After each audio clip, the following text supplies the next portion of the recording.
बताइए मेरे अजीज दोस्तों, चक्की के दोनों पार्ट में हम पीछे जा रहे हैं, मगर मैं आपसे कह रहा हूं कि अब हम पीछे नहीं जाएंगे।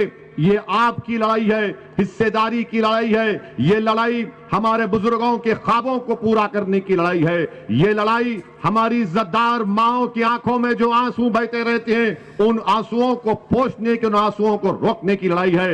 ये लड़ाई नौजवानों तुम्हारे रोशन मुस्तकबिल की लड़ाई है। ये लड़ाई हम उन लोगों से कहना चाह रहे हैं जिनकी गोद में मासूम बच्चे हैं। ये लड़ाई उन मासूम बच्चों के मुस्तकबिल को अच्छा करने की लड़ाई है। हमने नाइंसाफियों का सामना किया, हमने पुलिस की गोलियों का सामना किया, जेलों को हमको डालकर हमको भर दिया गया, स्कूल से हमको महरूम कर दिया गया, अस्पताल और तिबी इमदाद से हमको महरूम कर दिया गया, दहशतगर्दी का इल्जाम हम पर लगा दिया गया, आतंकवादी का इल्जाम हम पर लगा दिया गया, हमसे वोट हासिल भी किए, हमारे घरों को जला दिया गया फसादात में, हमारी खबरों पर समाजवादी पार्टी ने अपना सियासी महल तामीर किया। बताओ मेरे गयूर नौजवानों, बताइए मेरे बुजुर्गों, हम कब तक इस्तेसाल का शिकार रहेंगे?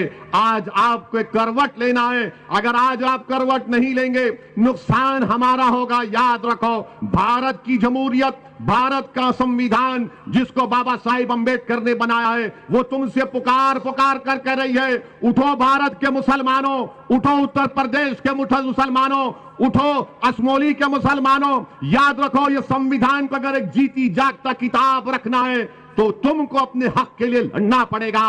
आपने सबका साथ दिया, बताओ हमने क्या हासिल किया? हमने क्या हासिल किया? हमने मलियाना हासिल किया। हमको क्या मिला? हमको हाशिमपुरा मिला। हमको क्या मिला? हमको मुजफ्फरनगर का फसाद मिला। 50,000 से जायद आबादी, हमारी मुल्क की आजादी के बाद 50,000 से जायद मुसलमानों को अपने घर से बेघर होना पड़ा।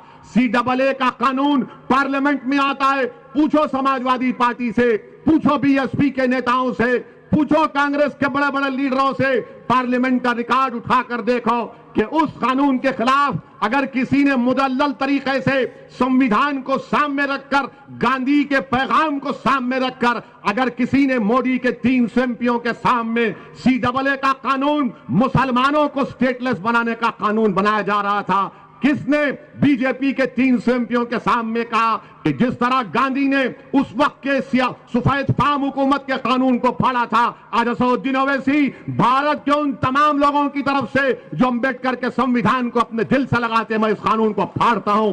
बीजेपी के 300 MP खड़े हो गए और कहा कि तुम कैसे फाड़ सकते हो? तो मैंने कहा यह कागज का टुकड़ा है, यह कानून नहीं है। ऐसे कोई कानून को हम नहीं मानते जो भारत के संविधान के खिलाफ जाता है। मजहब की बुनियाद पर तुम मुसलमानों को भारत की शरीयत से महरूम करना चाहते हो, तो हमने कानून को फाड़ा, एहतजाज किया।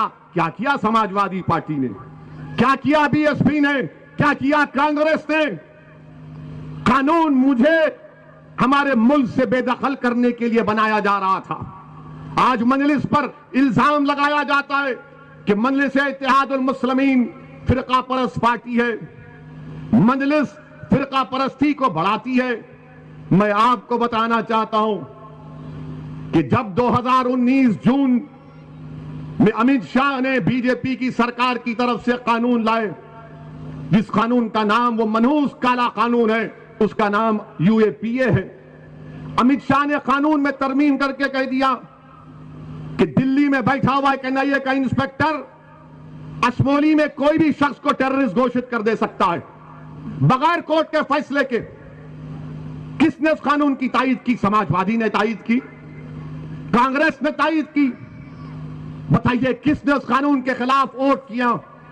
किसने? बीजेपी के 300 MP हैं, मैं जानता था, मैं ये जानता था कि मेरे मुखालिफत में वोट देने के बावजूद भी कानून पास हो जाएगा, मगर मैंने बीजेपी के इस काले कानून के खिलाफ वोट इसलिए दिया ताकि 100 साल के बाद जब तुम में से कोई नौजवान पार्लियामेंट में जाएगा तो वो ये शिकायत तो नहीं करेगा कि उस वक्त जो मुसलमान थे उन्हें जालिम का साथ दिया, बल्कि मजलूम की आवाज बनकर हक को बुलंद किया।